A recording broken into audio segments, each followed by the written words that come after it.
Welcome to educational mass classes. तो आज की इस वीडियो में हम लोग बात करने वाले हैं बिहार बोर्ड मैट्रिक एग्ज़ाम 2027।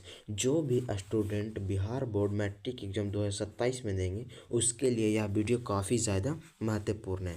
तो आज की इस वीडियो में हम लोग इकोनॉमिक्स के चैप्टर 1 अर्थव्यवस्था एवं इसके विकास का इतिहास के बारे में पढ़ेंगे। और हम आप लोगों को जानकारी के लिए बता दें कि अगर आप लोग बिहार बोर्ड मैट्रिक एग्ज़ाम 2027 में देने वाले हैं तो हम आप लोगों के लिए एक लक्ष्य बैच जो कंप्लीट आप लोगों को इस बैच में पढ़ाया जाएगा। और इस सारा वीडियो आप लोगों को बिल्कुल फ्री में यूट्यूब पे देखने के लिए मिलेगा। तो अगर आप लोग अभी तक इस चैनल को सब्सक्राइब नहीं किए तो सब्सक्राइब जरूर कर लीजिएगा। चलिए हम लोग आज अर्थव्यवस्था में इसके विकास के इतिहास के पार्ट 1 वीडियो देखते हैं। तो चलिए बिना देरी के वीडियो को स्टार्ट करते हैं।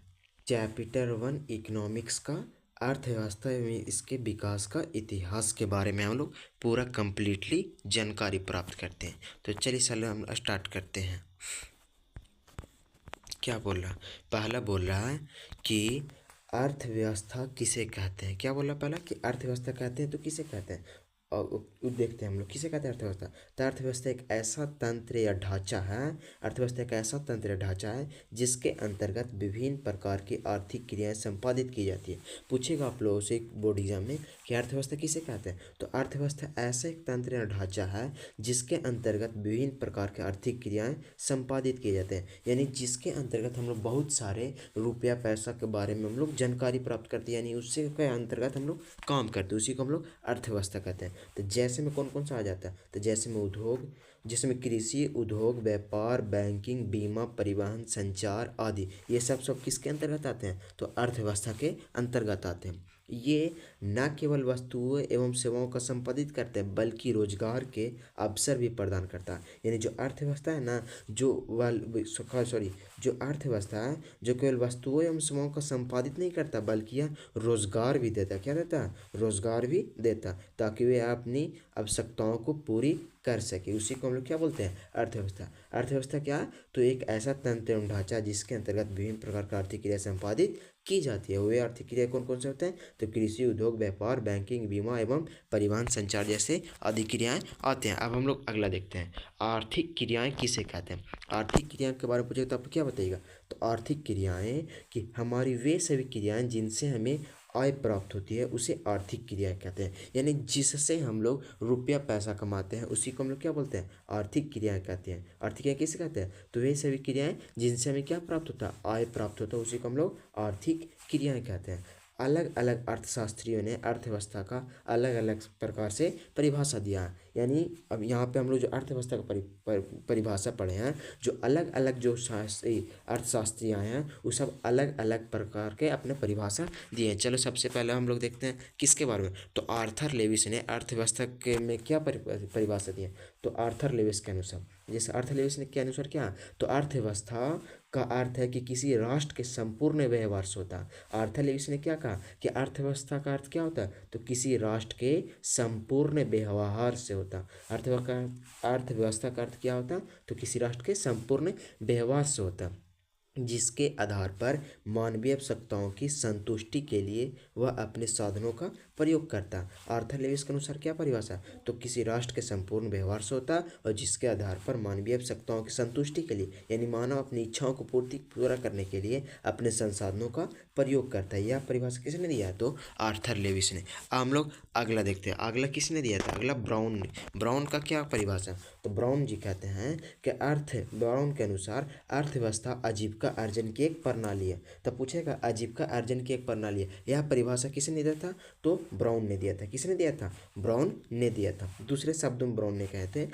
कि अर्थव्यवस्था आर्थिक क्रियाओं का एक ऐसा संगठन है जिसके अंतर्गत लोग कार्य करके अपना जीविका चलाते हैं। यानी ब्राउन के अनुसार बोलते हैं कि अर्थव्यवस्था एक ऐसी क्रिया है जिसके अंतर्गत लोग कार्य करते हैं। क्या करते, लोग कार्य करते हैं और अपना आजीविका यानी अपने जीवन का कार्य करते हैं, पालन करते हैं। यह ब्राउन ने बोले थे। संक्षिप्त में ब्राउन की ही परिभाषा है। संक्षिप्त में क्या बोलते हैं कि अर्थव्यवस्था समाज की सभी आर्थिक क्रियाओं का योग है। यानी संक्षेप में ब्राउन ने क्या कहा कि अर्थव्यवस्था जो है समाज की सभी क्रिया, समाज की जितना भी आर्थिक क्रिया होता है वह सभी का है योग है। क्या है? सभी का योग है। अब हम लोग अर्थव्यवस्था की संरचना या ढांचा के बारे में पढ़ते हैं। आशा करते हैं कि आप लोगों को सारा चीज़ समझ में आ रहा होगा। अब हम लोग अर्थव्यवस्था की संरचना या ढांचा के बारे में देखते हैं। तो अर्थव्यवस्था की संरचना का मतलब है विभिन्न उत्पादित क्षेत्रों में इसके विभाजन से।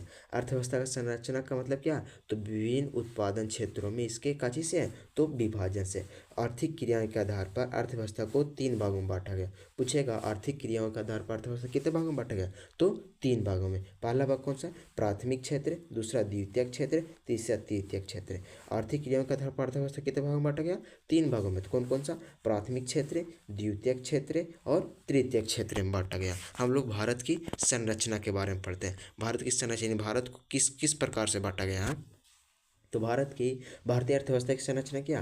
तो प्राथमिक, द्वितीयक और तृतीयक। तो पूछे प्राथमिक में कौन कौन सा चीज़ आते हैं? तो प्राथमिक में कृषि, पशुपालन, वन, मछली। तो प्राथमिक कौन कौन क्षेत्र आते हैं? कृषि आते हैं, पशुपालन, वन और मछली सब आते हैं। द्वितीय में क्या आ जाता है? तो उद्योग ही सब आ जाता है। द्वितीयक में किसके आ जाता है? उद्योग और गैस बिजली सब आता है। तृतीयक में बैंक, परिवहन, संचार, व्यापार और अन्य सेवाएं शामिल होते हैं। यानी तृतीयक में पूछेगा तो कौन कौन सी सेवाएं शामिल हो जाएगा?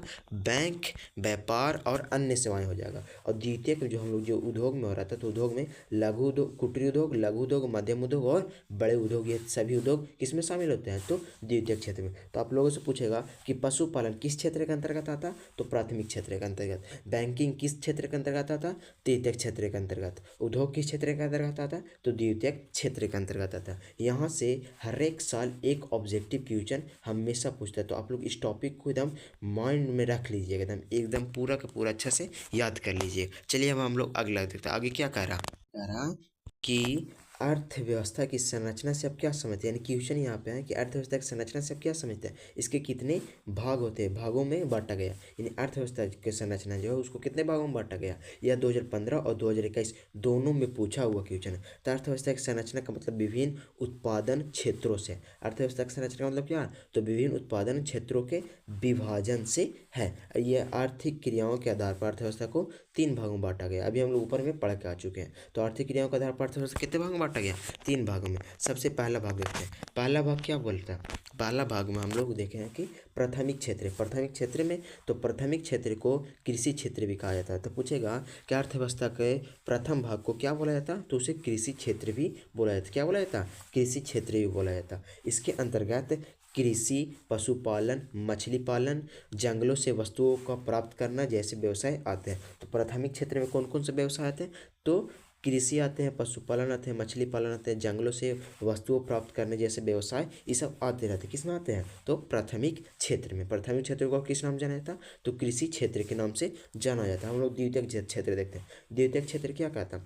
तो द्वितीयक क्षेत्र को औद्योगिक क्षेत्र भी कहा जाता है। द्वितीयक क्षेत्र को क्या कहा जाता है? औद्योगिक क्षेत्र भी कहा जाता है। इसके अंतर्गत खनिज व्यवसाय, निर्माण कार्य, जनोपयोगी सेवाएं इत्यादि आते हैं। द्वितीयक क्षेत्र क्या कहा जाता है? औद्योगिक क्षेत्र कहा जाता है। तो इसके अंतर्गत क्या क्या आता है? तो खनिज व्यवसाय आते हैं, निर्माण कार्य आते हैं और जनोपयोगी सेवाएं आती हैं। जो जीवन के लिए हम लोग उपयोग करते हैं वे सब सेवाएं किस में आते हैं? तो द्वितीयक क्षेत्र के अंतर्गत आते हैं। इसके जैसे में उदाहरण में कौन कौन सा हो जाएगा? इसमें हो जाएगा द्वितीयक क्षेत्र में तो कौन कौन सा हो जाएगा? गैस, बिजली आदि उत्पादक। यानी द्वितीयक क्षेत्र पूछेगा तो कौन कौन सा हो जाएगा? गैस और बिजली किसके अंतर्गत आता है? तो द्वितीयक क्षेत्र के अंतर्गत आता है। हम लोग तृतीयक क्षेत्र देखते हैं। तृतीयक क्षेत्र में क्या कहता है?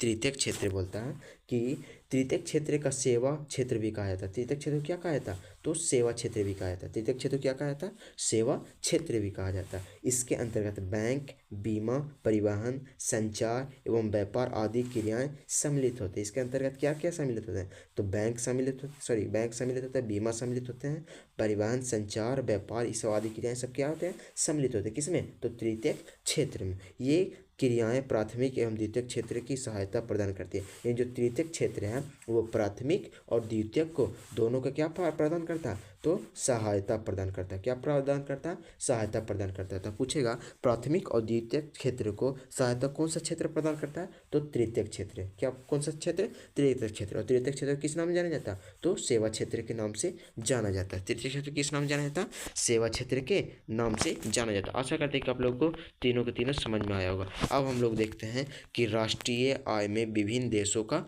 योगदान, यानी जो राष्ट्र का आय होता है उसमें विभिन्न देशों का योगदान क्या कर रहा था। तो वर्ष 2007 में प्राथमिक क्षेत्र कितना परसेंट था, तो 63.6% और 63.6%, फिर 58.7% हो गया, फिर 22% हो गया। द्वितीयक में भी आया और तृतीयक में। ये उतना इंपॉर्टेंट नहीं होता, पर आप लोग इसको एक नज़र जरूर देख लीजिएगा। हम लोग आगे देखते हैं अर्थव्यवस्था का प्रकार, यानी अर्थव्यवस्था के प्रकार के बारे में पढ़ते हैं। अर्थव्यवस्था के प्रकार, तो आज विश्व में निम्न 3 प्रकार के अर्थव्यवस्था होते हैं। कितने प्रकार के अर्थव्यवस्था होते हैं, तो 3 प्रकार के। पहला पूंजीवादी अर्थव्यवस्था, दूसरा समाजवादी अर्थव्यवस्था, तीसरा मिश्रितवादी अर्थव्यवस्था। यानी पूछेगा अर्थव्यवस्था के प्रकार के, अर्थव्यवस्था कितने प्रकार होते हैं, तो 3 प्रकार के। पहला पूंजीवादी, दूसरा समाजवादी और तीसरा मिश्रित। तो ये तीनों अर्थव्यवस्था के प्रकार है। सबसे पहला हम लोग देखते हैं पूंजीवादी अर्थव्यवस्था किसे कहते हैं। तो पूंजीवादी अर्थव्यवस्था किसे कहते हैं, तो जहां उत्पादन के साधनों का स्वामित्व मालिकाना हक निजी व्यक्तियों के पास होता है। यानी पूंजीवादी अर्थव्यवस्था किसमें कहेंगे, जहां पे यानी साधनों का स्वामित्व यानी मालिकाना हक किसके पास होता है, तो निजी व्यक्ति के पास होता है, यानी खुद के पास होता है। उसी को हम लोग क्या बोलते हैं, पूंजीवादी अर्थव्यवस्था। उसे पूंजीवादी अर्थव्यवस्था कहते हैं। जैसे में अमेरिका कौन सा अर्थव्यवस्था है, पूंजीवादी। जैसे में दूसरा में कचो जाएगा जापान, तीसरा में ऑस्ट्रेलिया, चौथा आदि ऐसे ही इसका उपयोग निजी लाभ के लिए होता है। यानी अमेरिका, जापान, ऑस्ट्रेलिया में कौन कौन सा अर्थव्यवस्था, तो पूंजीवादी अर्थव्यवस्था। यहाँ पे जो होता है से निजी लाभ के लिए उपयोग किया जाता है। किस लिए, निजी लाभ के लिए। और यह बोर्ड एग्जाम 2017 में पूछा हुआ क्वेश्चन है। तो यह बहुत ज़्यादा ही इंपॉर्टेंट क्वेश्चन है। अब हम लोग देखते हैं समाजवादी अर्थव्यवस्था। समाजवादी अर्थव्यवस्था किसे कहते हैं, तो समाजवादी अर्थव्यवस्था जहां उत्पादन के साधनों का स्वामित्व एवं संचालन देश के सरकार के पास होता है। समाजवादी में संचालन कौन करता है, तो देश का सरकार के पास होता है। उसे समाजवादी अर्थव्यवस्था कहते हैं। समाजवादी अर्थव्यवस्था क्या कहते हैं, तो स्वामित्व और संचालन कौन करता है, तो देश के सरकार के पास होता है। उसे समाजवादी अर्थव्यवस्था कहते हैं। जैसे में चीन, क्यूबा आदि देश समाजवादी अर्थव्यवस्था के उदाहरण। पूछेगा समाजवादी अर्थव्यवस्था निम्न में से कौन सा, तो कौन सी मानिएगा आप लोग, चीन और क्यूबा हो जाएगा। कौन, चीन और क्यूबा हो जाएगा।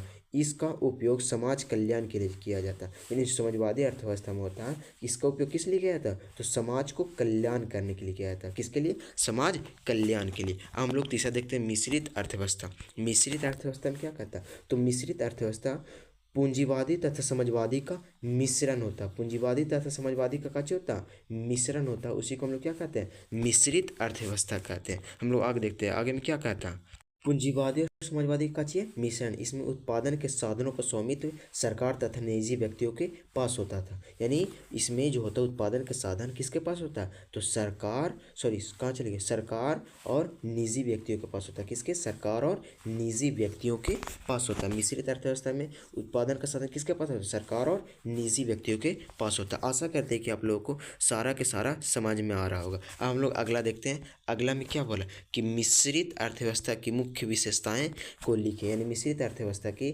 मुख्य विशेषताओं को उल्लेख करें। यानी मिश्रित अर्थव्यवस्था के बारे में आपसे पूछा, यह क्वेश्चन 2022 में पूछा हुआ क्वेश्चन है। तो चलिए हम इसके बारे में हम लोग जानकारी प्राप्त करते हैं। क्या बोला, तो मिश्रित अर्थव्यवस्था में पूंजीवादी तथा समाजवादी दोनों का अस्तित्व होता है। यानी दोनों का मिश्रण होता है। यानी पूंजीवादी भी शामिल रहते हैं और समाजवादी, दोनों सम्मिलित रहते हैं। मिश्रित अर्थव्यवस्था में प्रशासित मूल्य होते हैं, जिसमें आवश्यकता अनुसार कमी वेशी की जाती है। यानी क्या किया जाता है, आवश्यकता अनुसार कम और वेशी की जा सकती है। बिजली, रेल, जल, गैस इत्यादि ये सार्वजनिक उपयोगी सेवाओं के लिए मूल्य सरकार न लाभ और न हानि के सिद्धांत के अनुसार निश्चित करता है। यानी ना तो इससे लाभ होना चाहिए और न ही इससे हानि होना चाहिए। इस सिद्धांत पर इसका मूल्य का मूल्य निश्चित किया जाता है। इस प्रकार मिश्रित अर्थव्यवस्था में पूंजीवादी एवं समाजवादी दोनों का प्रमुख गुण होते हैं। मिश्रित अर्थव्यवस्था में किसका किसका गुण होता है? तो पूंजीवादी और समाजवादी दोनों का प्रमुख गुण हो देखने को